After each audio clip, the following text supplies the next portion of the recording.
Good, good afternoon, everyone. So today we will discuss about ICT both conventional and non-conventional learning. Okay, next. So objectives. Students will be able to identify the key benefits of using ICT, describe examples of both conventional and non-conventional learning, discuss the importance of teacher professional development, and integrating ICT effectively. So objectives.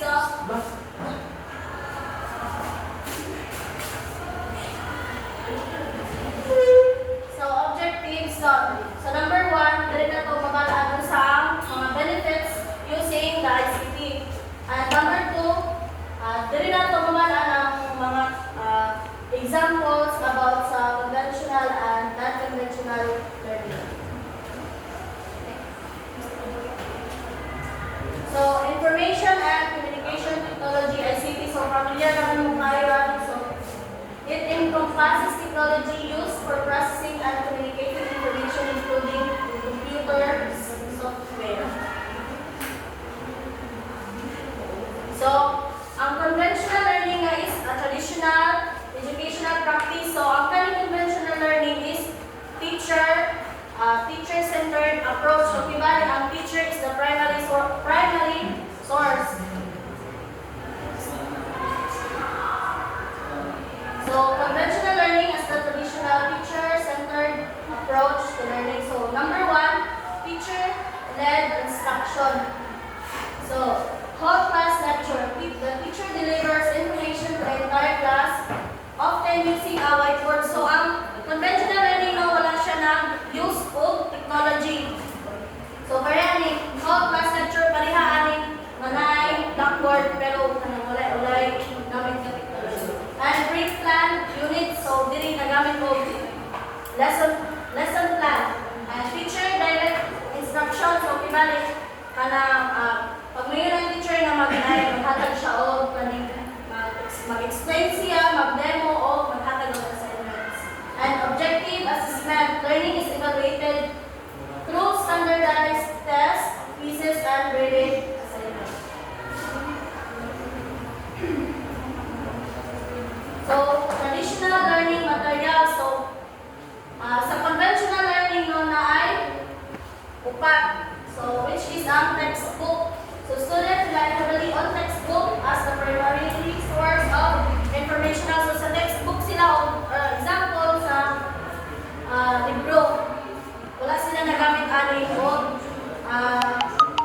technology. Number, ikano is notebook. Students take notes during lecture and complete assignments in notebook. So, namoy notebook. Handouts, the teacher provides supplemental materials like worksheets, readings, or summaries. Handout. Calculator. Student use calculator for math problems or scientific calculator. So, ang conventional learning nyo, kaya wala man siya nagamit o kanabitang kuan ng technology. So, classroom structure. So, traditional classroom, a teacher-centered environment with rows of desks and focus on teacher-directed instruction. So, parihanin ka nun, nasa kuan, may mga bangko, homework, student complete assignments outside of the class to reinforce learning. So, yun, so before mo man ang class, ang teacher maghatag siya og assignment para pag kanang maragmali para madumagan pa ang knowledge sa iyang student. And number 4 is assessment method. So, ngayon pagkabuok sa pag-assess sa students. So, number 1 is multiple choice test. Kabalo na ABCD. And true or false, these tests require students to identify correct statements. Short answer question. These questions require students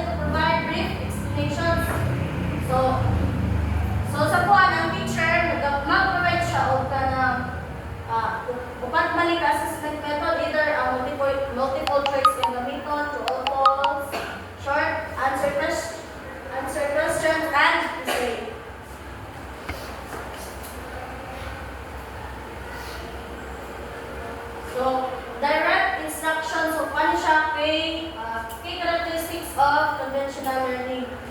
So, direct instruction.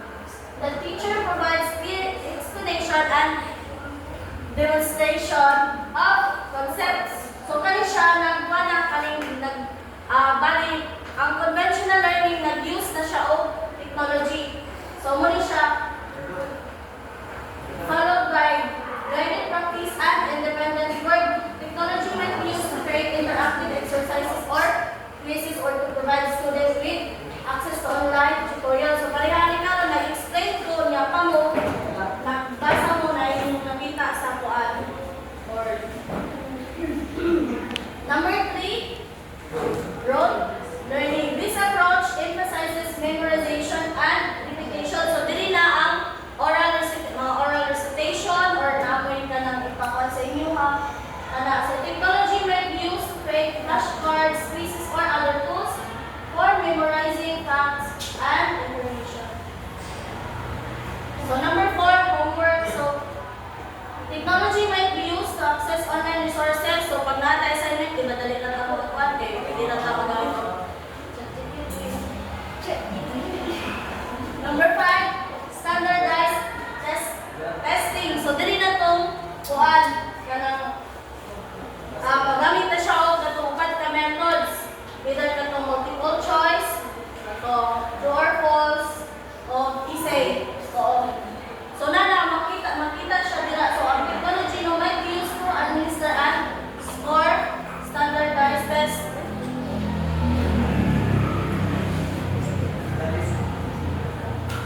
So, main components of conventional learning. So, ang conventional learning no is teacher-centered approach. Diba? Ang teacher ang maghatag sa inyo of information without the help of technology. So, number 1 is teacher-directed. So, the teacher is the primary source of information and control in the classroom. So,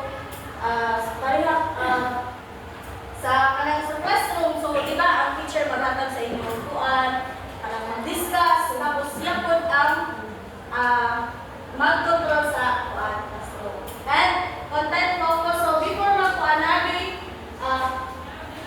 naging content nga ginakuan ang mga extra, which is known para ma-deliver of factual information and knowledge to the student. And then, standardized. Learning activities and assessment are often standardized with a focus of uniformity and consistency. So, kibali, ang teacher, pagkaman niya o discuss, di ba, mag-add siya of activities or either mag-kuhan siya, mag-quiz or so before siya mag-start sa class, mag-pre-test, pagkaman, mag-quiz, post-test.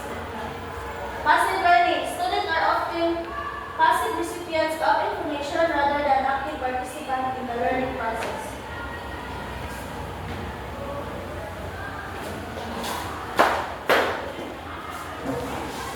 Okay, so let's continue. Non-conventional learning, also known as alternative learning, refers to educational approaches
mentors instructions, resources, and ways to the unique needs, preferences, and abilities of individual learners. Unlike sa mga traditional models, which tend to standardize the learning experience, personalized learning seek to ensure that each student's journey is flexible, relevant, and aligned with their specific goals.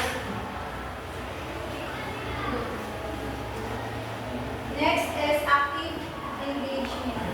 Beyond passive listening, students are actively involved in the learning process, going beyond passive listening and note-taking. So, ang kanyang beyond passive learning is na-involve din ang pag-engage sa learners actively in the learning process, encouraging interaction, critical thinking, and hands-on involvement. Passive listening involves students absorbing information from a lecture or presentation without much participation. Next is hands-on activities. This can involve discussion, projects, experiments, hands-on activities, and real-world problem solving. So, real-world relevance in education refers to connecting learning experiences, content, and skills with practical, real-world situation that students can relate to or apply outside the classroom. When learning feels relevant, students are more engaged, motivated, and able to see the value in what they are studying.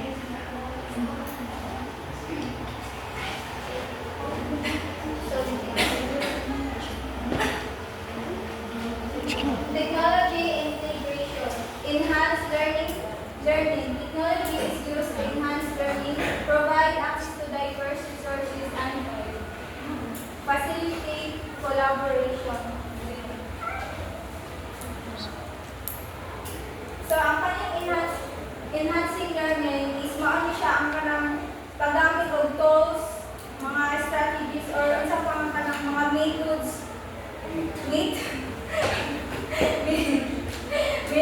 that make the educational process more effective, engaging, and meaningful. It aims to deepen understanding, improve retention, and develop skills that are applicable in real-life scenarios. Next is digital tools. This can involve using online learning platforms, interactive simulations, virtual reality experiences, and other digital tools. So, paano digital tools, pamaanggang is hindi ka maka-tuon. Like for example, ka ng mag-online class ka, maka-interact na sa ako ang mga classmates. Ganun. Collaborative learning. Learning from each other. Students learn from each other through group projects or tutoring and online discussions. So, learning from each other. Kabalo naman siguro ka kung saan siya. Okay, community. Ayo.